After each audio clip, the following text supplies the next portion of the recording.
Yo, what's going on guys, Space Kong here. I've had quite a few requests to do this video.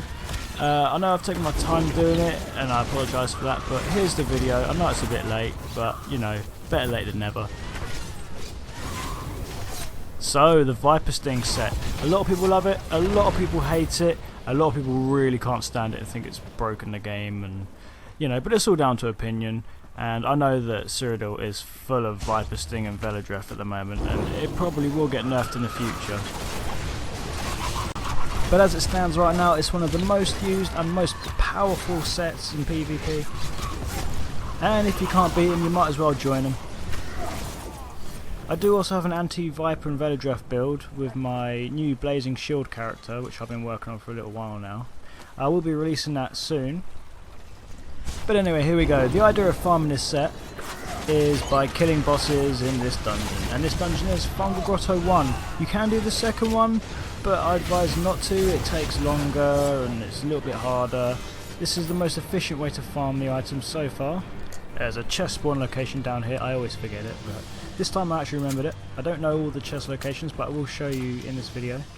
That is the ones I'm aware of. There are probably quite a few locations that I don't know, and that's fine. But just keep your eye out in case anyway, because the chests do have a chance of dropping a piece. But with my luck, we knew that was never going to happen.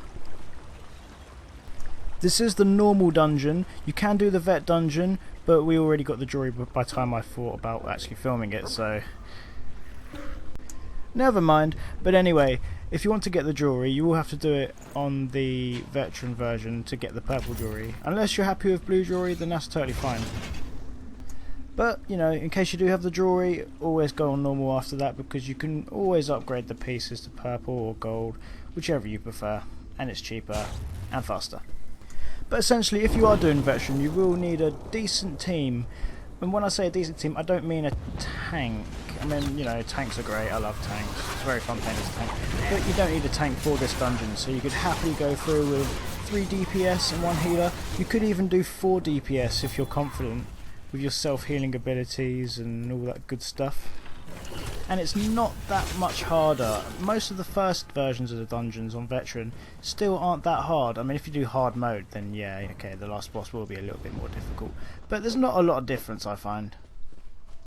Essentially, if you are doing it on a normal dungeon, you won't even need a healer. Just go through with 4 DPS and you'll steamroll it really quick. But it's always good to mention that you will need a self-heal ability, because you know, the fact that you have no healers. And the dungeon is really easy, you won't be taking a lot of damage, but it's always good to have that little safety net there. Just in case, you know. And here's another chest location. I don't claim to be a master at lockpicking chests. Just thought I'd put that out there.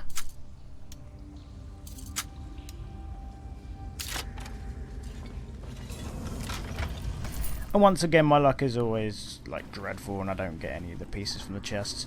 But everyone else on my team seems to get pieces, so that's fine.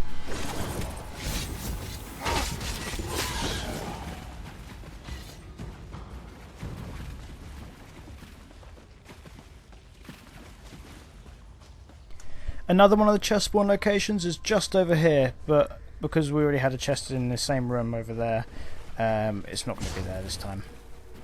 But always check.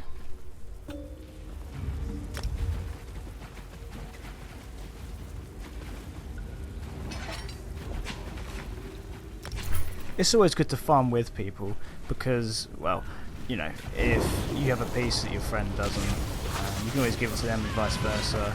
You know, trade around, and that way you can complete your set a lot quicker. The bosses are fairly simple. The fact that you have 4 DPS on a normal dungeon or 3 in a healer, it's just, you're literally going to steamroll it. You don't even need to worry about the mechanics. Except the last boss has a bit of an annoying mechanic with the lightning bolt, which you have to avoid. But apart from that, you'll be totally fine. However, if you don't have a group to go with, you can always solo this. It's not that difficult, and I will be releasing a video on it if you guys want me to. I mean, if you don't, then I won't release a video, but I'm sure some of you guys will want to solo this. I wouldn't advise soloing the veteran if you're a new player. I mean, you can solo it. It's very difficult, so if you're trying to farm the jewelry, I would probably go with a group. It's going to take you a little while otherwise, but once you have the jewellery, or if you're going just for the armour, then head on over to the normal dungeon. You could do it solo. It's not that difficult, it's really not. All you need is a shit ton of damage and a self-heal. It's like anything, if you have enough survivability you can always take down the boss. There should be a chest location around here as well. And then another one just at the edge of this waterfall to the left. I went straight past it to attack the enemy, but I will go back and show you. And it should be just about nyah. The point I was making earlier about having enough survivability and then you'll be able to do the dungeon is because these bosses don't have any self-healing abilities. So essentially even a tank would be able to do this dungeon. I mean, yeah, it'll probably take you quite a while, but it's doable.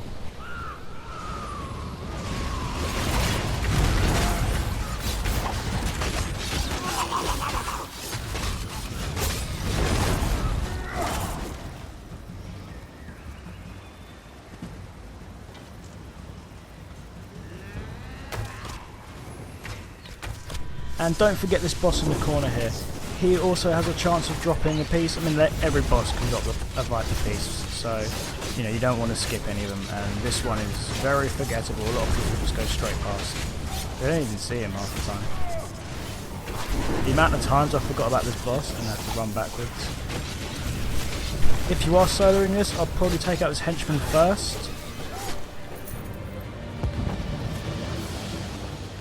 At this point I had full inventory, so I had to get my merchant out, and I will skip this part of the video. There we go, and we're back.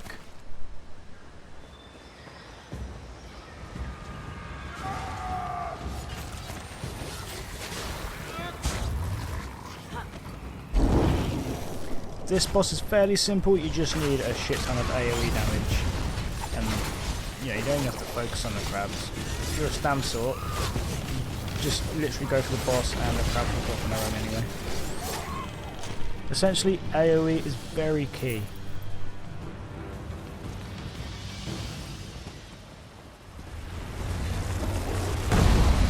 This is the last boss. The only mechanics you have to watch out for is that lightning bolt that comes down and the AoE damage that he does. He does a nice little circle on the floor and you have to get out there in time.